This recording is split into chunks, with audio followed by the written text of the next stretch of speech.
Les bactéries qu'on a dans le ventre, qu'est-ce qu'ils font? Ça sert à quoi? En fait, les bactéries que vous avez dans l'intestin, elles servent à plein de choses. Elles vont servir, par exemple, à vous aider à digérer certains aliments que vous n'êtes pas capable de digérer, mais elles vont aussi produire des vitamines. Par exemple, la vitamine K, certaines vitamines du groupe B.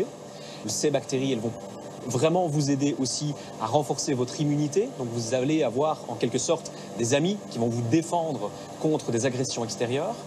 Et l'ensemble de ces interactions se fait en permanence. Donc au moment où on est en train de parler, il y a des bactéries qui dialoguent avec vos propres cellules. Ça paraît complètement incroyable, mais les cellules que vous avez de votre organisme dialoguent avec le microbiote, avec les bactéries intestinales et vice-versa.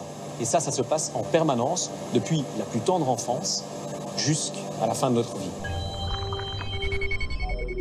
La plus tendre enfance, c'est carrément la naissance.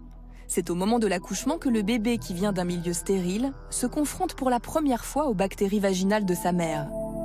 C'est essentiel pour qu'il commence lui-même à fabriquer ses propres bactéries. Son microbiote va beaucoup évoluer jusqu'à l'âge de 2 ans. C'est pourquoi la phase 0-2 ans est déterminante et qu'il ne faut pas, contrairement à ce qu'on pense, faire évoluer les enfants dans un milieu trop aseptisé, trop stérilisé. C'est une chance d'être exposé aux bactéries. Une tétine qui tombe par terre n'est par exemple pas un drame si elle n'est pas souillée. Après 2 ans et jusqu'à la fin de notre vie, c'est l'alimentation qui va essentiellement faire évoluer positivement ou négativement notre microbiote. Nous y reviendrons plus tard pour vous donner tous les conseils nécessaires afin de prendre soin de votre flore intestinale. Et cela vaut vraiment le coup parce que figurez-vous que nos bactéries dialoguent en permanence avec notre cerveau. Comment?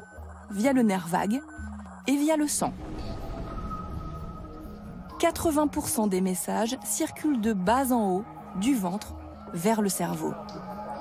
C'est dire si l'état de notre microbiote a une influence sur notre santé dans son ensemble.